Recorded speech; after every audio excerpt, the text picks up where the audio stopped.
నేను పవన్ కళ్యాణ్ మీద నాకు ఎందుకు కోపం అంటే 2,50,000 మంది వాలంటీర్స్కి ఏమన్నాడు సార్ పవన్ కళ్యాణ్, నేనున్నాను 10,000 రూపాయలతో నేను మళ్ళీ మిమ్మల్ని తీసుకుంటానని. ఎందుకు తీసుకోలేదు సార్? మీరు ఆ మాట అన్నారనే కదా మీకు ఓటేసింది వాలంటీర్లు అందరూ. ఎందుకు తీసుకోలేదు మీరు వాళ్ళని? 2.5 లక్షల కుటుంబాలు. ప్రధానమంత్రి మోడీ పవన్ అయ్యే ఏంది దాన్ని ఏమంటారు, తుఫాన్ ఆంధీ నువ్వు తుఫాన్ లాంటి వాడివి. ఏం తుఫాన్? ఈ తుఫాను గాలిలు వానాలేని తుఫాన్. ఈ తుఫాను ఈయన తుఫాన్ అని ఈయన అంటాం, ఆయన ముసుముసులు నవ్వులు నవ్వుకోవటం తప్ప ఈ రాష్ట్రానికి ఏమైనా ఒరిగింది ఉందా?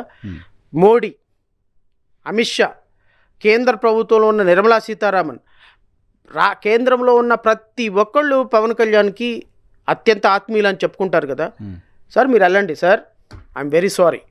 నేను పంచాయతీరాజ్ శాఖ మంత్రిగా పనిచేస్తున్నా, పర్యావరణ శాఖ మంత్రిగా పనిచేస్తున్నా, ఇగో మా రాష్ట్రంలో నేను ఉప ముఖ్యమంత్రిగా ఉన్నా. మా అమరావతి సెక్షన్ 93 విభజన చట్టం ప్రకారం అమరావతికి ఇదిగో మీరు ప్రెస్టేజ్ ఇన్స్టిట్యూషన్స్ ఇవ్వాలి, అమరావతికి ఇదిగో మీ ప్యాకేజీలు ఇవ్వాలి, అమరావతికి ఇదిగో ఇది ఇవ్వాలి, అమరావతికి ఇదిగో మాకు ప్రత్యేకమైన ఫండ్లు ఇవ్వాలి.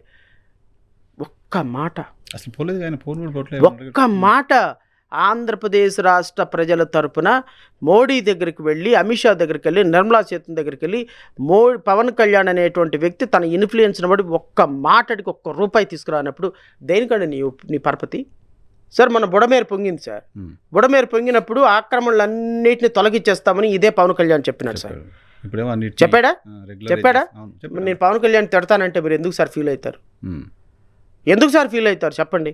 బుడమేరు పొంగి ఎంత ఉపద్రవం జరిగి 20 రోజులు ప్రజలు అన్నం లేక నీళ్లు లేక ఆ రోజు ఆ వాటర్లో పడి ఎంత ఉపద్రవం జరిగింది. ఎందుకు సార్? ఆక్రమణ వల్ల ద్వారా.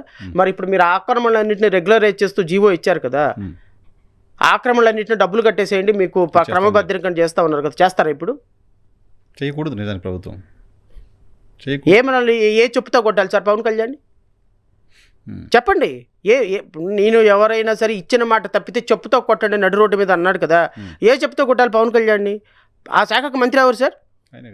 ఆయనేనా కాదా? పర్యావరణ శాఖ మంత్రి ఎవరు సార్? ఫారెస్ట్ మినిస్టర్ ఎవరు? పవన్ కళ్యాణే కదా. మరి ఆక్రమణలు ఎవరు తొలగించాలి? పంచాయతీరాజ్ డిపార్ట్మెంట్లో ఆక్రమణలు ఎవరు తొలగించాలి? అది చెరువు, అదంతా బుడమేరు చెరువు అంటే పంచాయతీరాజ్ డిపార్ట్మెంట్కి ఎందుకు వస్తుంది, లేదా ఫారెస్ట్ డిపార్ట్మెంట్కి ఎందుకు లేదు? నదీ పరివాహక ప్రాంతం కాబట్టి అది పంచాయతీరాజే. ఎవరు తొలగించాలి? ఏ శాఖ తీసుకోవాలి నిర్ణయం?